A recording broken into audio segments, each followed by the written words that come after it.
Yes, indeed. We are co-author of a report on the Regional Comprehensive Economic Partnership Agreement. And this is mostly the topic of my presentation. I will present some of the content of the report, and but also the content of new research and other reports and research that we conduct at ADB.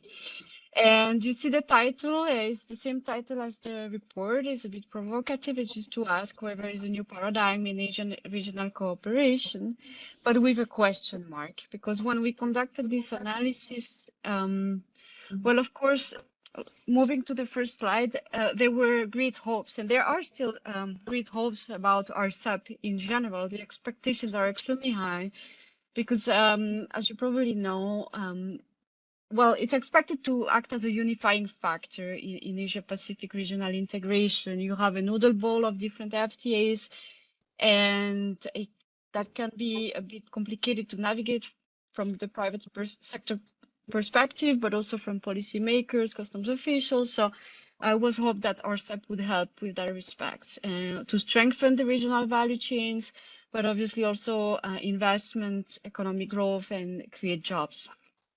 But at the same time, there are many challenges, and I like to to say that some observers from the very beginning have said that maybe RCEP is just a shallow agreement.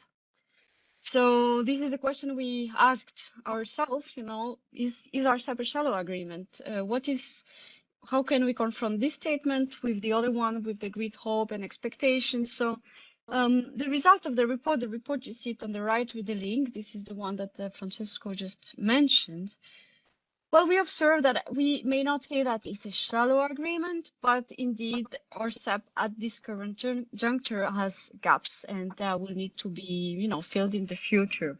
So RCEP should be seen as a living agreement, and all the discussions in the report is always about to understand, you know, what are those gaps and what we can do to help implementation and help the agreements to get better in the future. All right, so my presentation today is in three parts.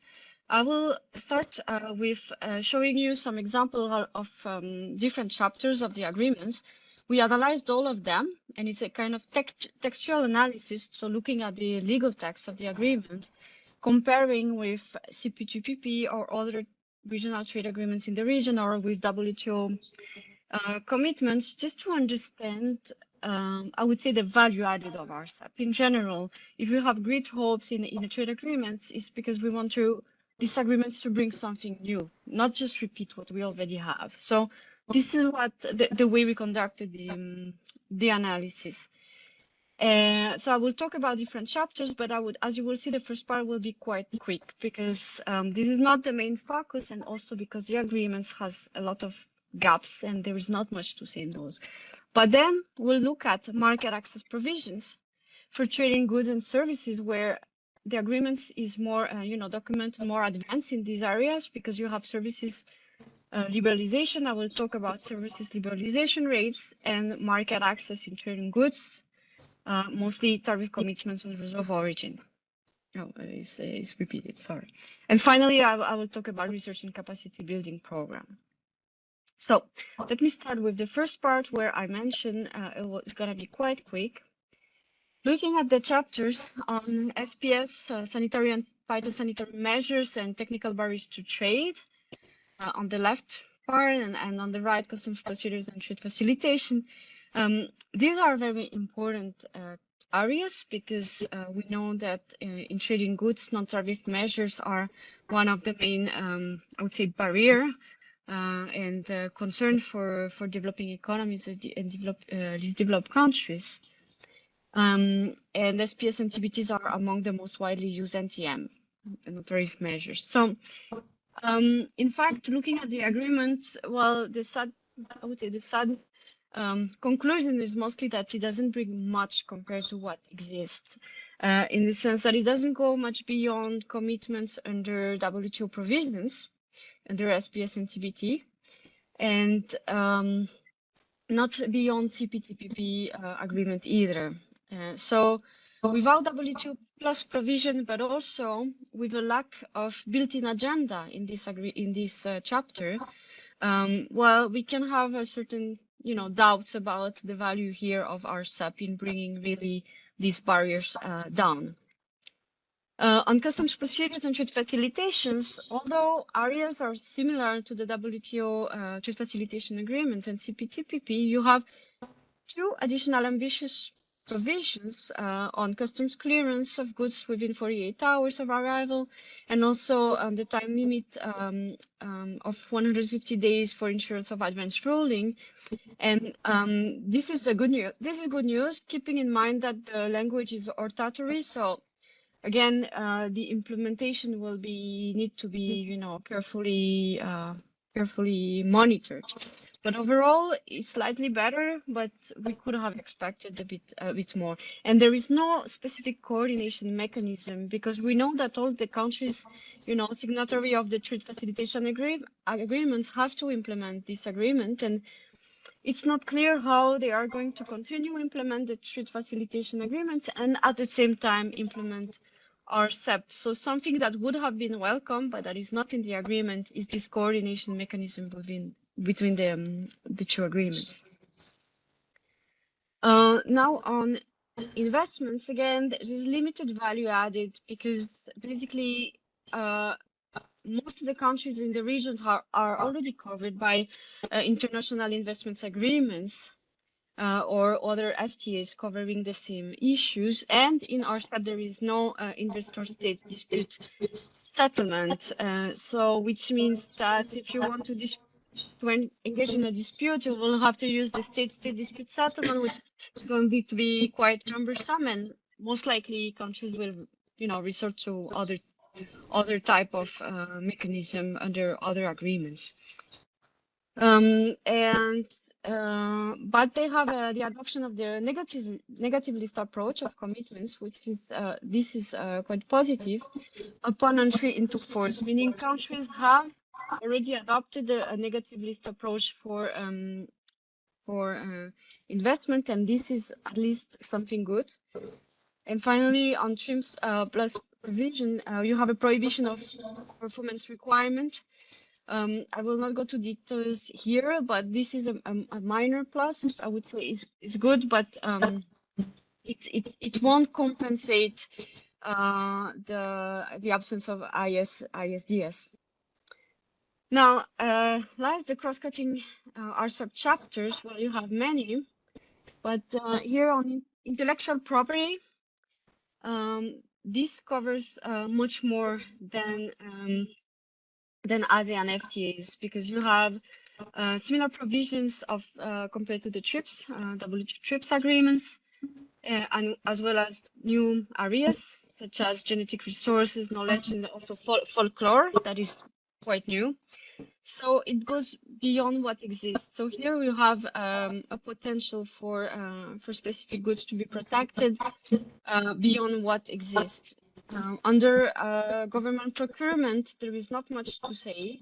There is no labor rights provision in RCEP, and yes, this is quite yes, it's not quite advanced. On competition, you have no specific provision on state-owned enterprises, unlike the CPTPP, where in the CPTPP you have an entire chapter on it. Of course, you may think of the influence also on of China in the agreement, of course, and you don't have also commitments on private rights or of action to sorry. So this is also a big difference with CPTPP. Now, a more promising area is electronic commerce, because electronic commerce, at least for countries that are not part of the CPTPP, for example, the PRC, the commitments go well beyond what they currently have. And for the for the PRC, so China, for example, it's the very first time that China agrees to what we call the twin provisions in digital economy on data flow, free data flow, and prohibition of data localization. And this is quite fundamental and quite new. So here there is really a promising area. But at the same time, we need to keep in mind that in RCEP, although PRC has agreed on these provisions, there are strong exceptions, meaning for to protect essential security interests. And those interests can be self-defined, so meaning in terms of enforcement of those provisions, when you have really a high freedom in applying exceptions, this can be questioned. And finally, in e-commerce, you have also the establishment of a dialogue on commitments. And this is also good news when thinking of RCEP as a living agreement. So basically, they can be a built-in agenda, and they can further discuss cooperation and maybe, you know, in the future, limiting the scope of those exceptions to data flow and data localization provisions. Well, here I'm gonna go very quickly because this is just to show you that in RCEP you have a wide range of provisions on digital provisions. You can group them in different categories, and these two in red are the two provisions I was talking about, which are quite new for non-CPTPP members of RCEP. And as you can see, still if you look at the total, CPTPP is still more advanced than RCEP and ASEAN e-commerce agreement. All right, so that was for the first part. Now let me move to market access. So market access, I will start with services, and then I will move to trading goods, discussing rules of origin and tariff commitments. So on services, we also looked first at the text of the agreement, and we see that the text mostly replicates the provisions under ASEAN +1 FTAs and CPTPP. But we also noticed that there are new market access opportunities in various sectors. Also important to note that in RCEP you have a trading services chapter, but you also have annexes on financial services, on professional services, and on telecommunication services, quite detailed. So you have in these annexes some specific commitments and a framework to cooperate. And this is really a sign of incremental value for RCEP over existing agreements. Another element is the negative list schedules. So not all countries have adopted a negative list approach. Just to be sure, I'm not sure if everyone knows the difference between positive and negative list approaches, but in few words, if you adopt a positive list approach of commitments, then you have to submit a schedule of commitments that will explicitly identifies all the market access and national treatment commitments and limitation, while if you use a negative list approach, then you state that the states will provide a list of non-conforming measures. So it means it will contain only the limitations and the restrictions for specific sectors. So those that you don't list, in fact, are assumed to be not restricted. While in the positive list approach, you are to say every sector that you want to liberalize or not. And so under RCEP, you have a hybrid schedule, because some countries have used negative list, some countries have used positive list, like the PRC, New Zealand, Philippines, Thailand, and Vietnam, and also the 3 least developed countries, so Cambodia, Laos, and Myanmar. But these countries will have to switch and adopt a negative list approach in the future, so they have 6 years and up to 12 years for least developed countries to submit the list of non-conforming measures. And this will require a lot of technical assistance, because it is a quite complex process, because it means they have to reevaluate all the commitments. And here, I think the international community, international organizations will need to support the countries. And so this is a new research that we're conducting now. Is the first attempt to quantify the liberalization rates under of services in RCEP. So I show you just the aggregated results. We have many more results. So we have looked at the services liberalization rates under the different services mode of supply.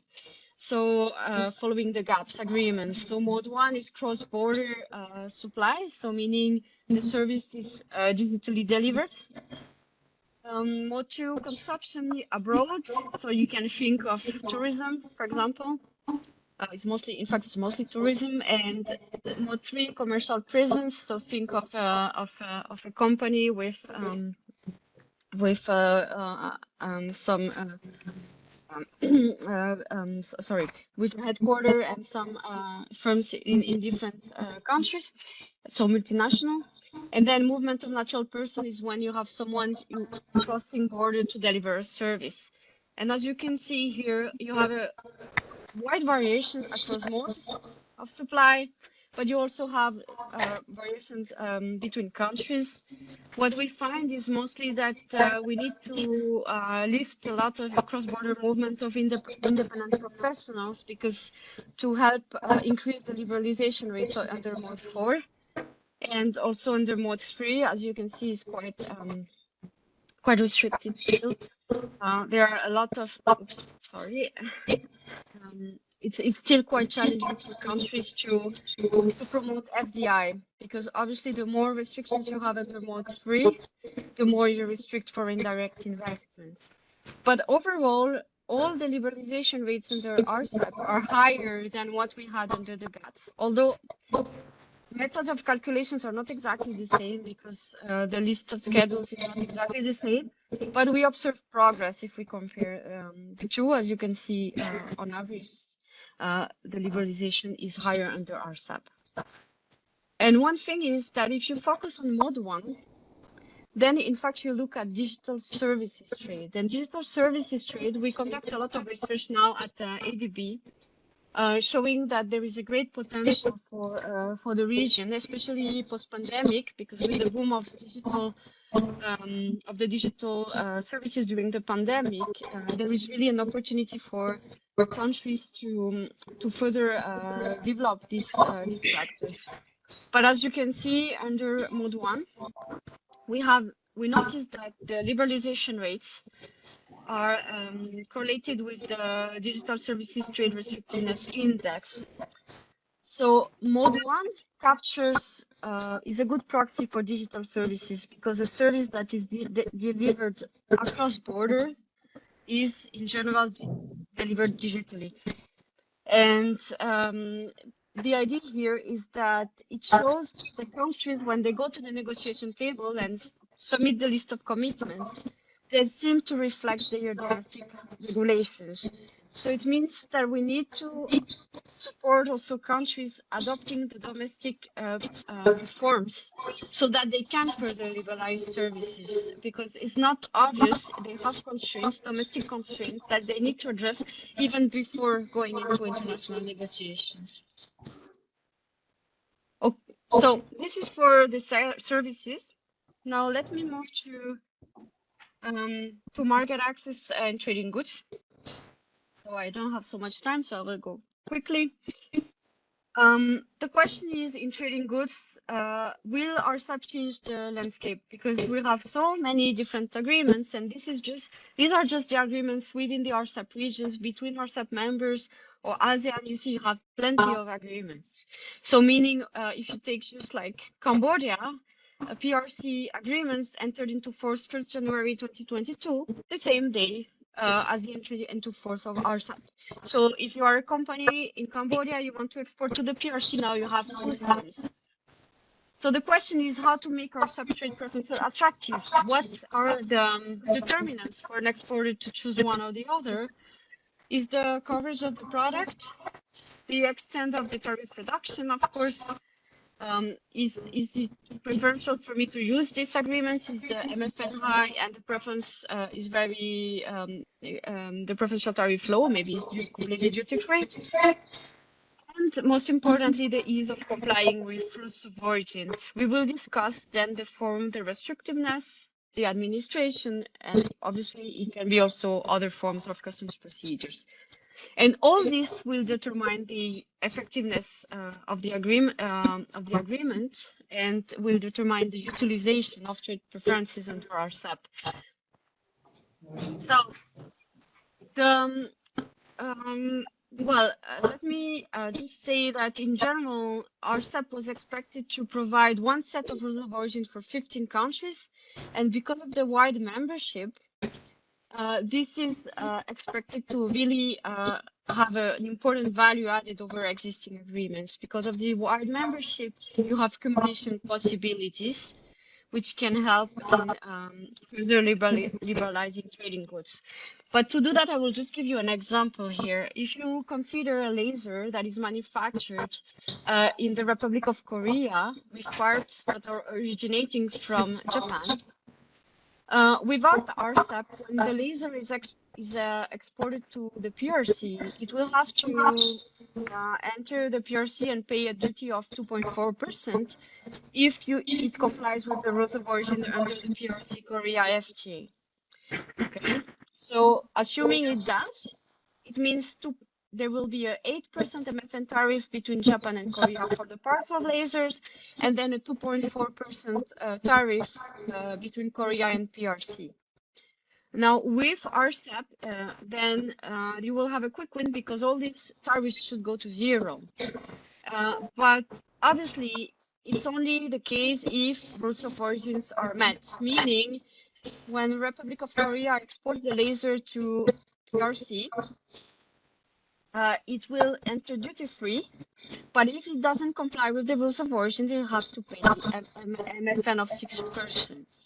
So here, rules of origin are really crucial. So they need, but at the same time, RCEP, with the cumulation possibilities, provides also facilitates the compliance with the rules of origin.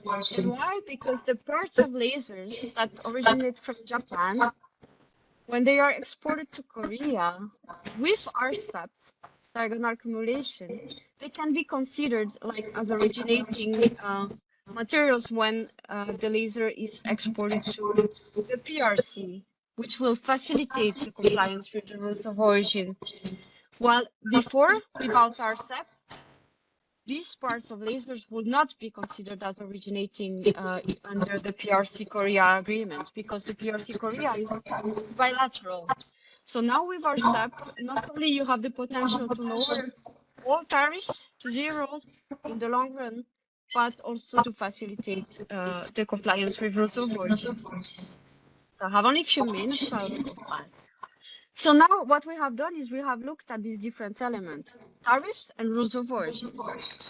The first finding is that under tariffs, we have a very long and complex tariff phasing out. So it goes up to 20 years. You still have an average of 7.5 of the tariffs that are tariff lines that are excluded. So they will not be reduced to zero. And most importantly, you have 38 different schedules of commitments. And why? Because you have differentiated offers. So it's not that I am Cambodia and I submit, I don't know, a tariff schedule of commitments for everyone. You can submit different tariffs for different tariffs. This is why it adds a lot of complexity in the tariff schedules and also in the transition phase, because it will add difficulty to use this cumulation possibility that I just talked about because of these differential tariffs, differentiated offers.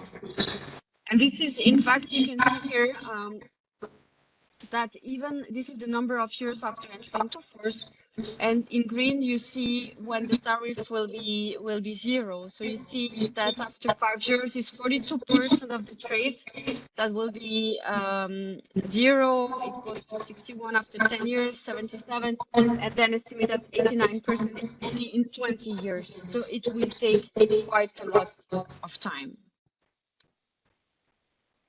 Now on rules of origin. The rules of origins here is a comparison with the CPTPP. I would say I will not go to the details here because CPTPP is mostly influenced of the rules, North American rules, because US was part of it at the beginning. Now, let me just move to RCEP in general and the shortcoming that we have identified. Despite the accumulation possibilities that are quite good in RCEP, you have a scarce predictability because it's inherited from Asian rules of origin. It's not full accumulation, it's diagonal accumulation. The proof of origin are quite archaic because you need a certificate of origin, instead of having certification, so here we need improvement. And you have this tariff differential and conditional accumulation that I just mentioned.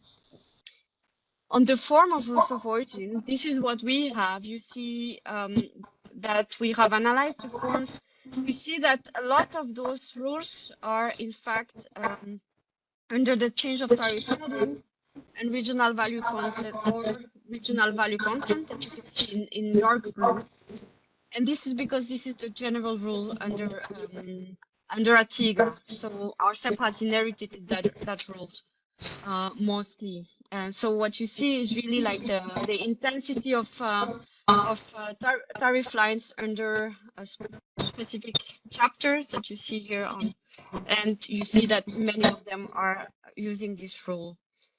Now I will not go too much into the details of this because the form of the rule is not the only thing that we need to look at, but obviously we need to look at the restrictiveness. And here we have a report that was launched in May, where we have codified every rule, you know, the more than 5,000 rules, one by one, codifying the restrictiveness of each product, each rule, comparing our SEP with ATIGA and CPGPP.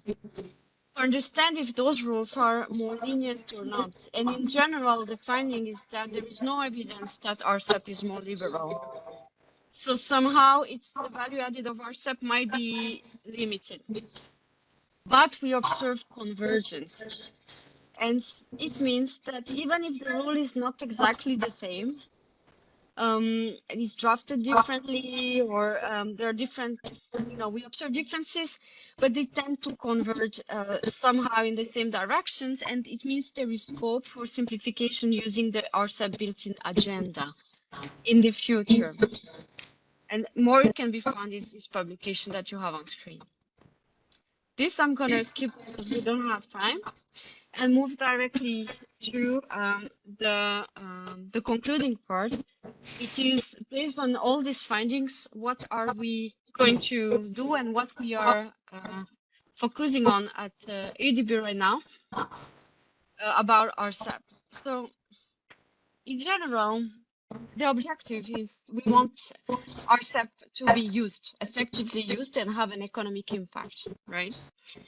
So looking at RCEP, you have the implementation that is very critical because it's an agreement, it's signed, but it has gaps. It's not easy to understand. So if it's not easy to understand, obviously it will be difficult to implement in many countries. They won't even have the capacity to understand what it means. So obviously how to implement it is even worse. Customs officials may have difficulty to understand the provisions. So we need regional roadmaps and national guidelines to implement RCEP. We need monitoring, and this is where utilization rate is very important, and I think we'll further discuss this later in the later presentations. So it would be very important that once RCEP is really fully implemented, or at least starts to be implemented, to record those utilization rates so that it can inform policymakers on potential reforms that are needed to improve the utilization.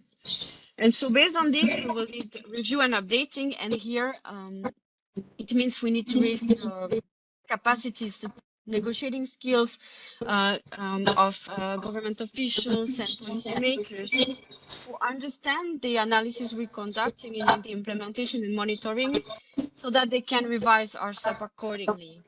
So overall, in this framework, it means there are two areas of actions.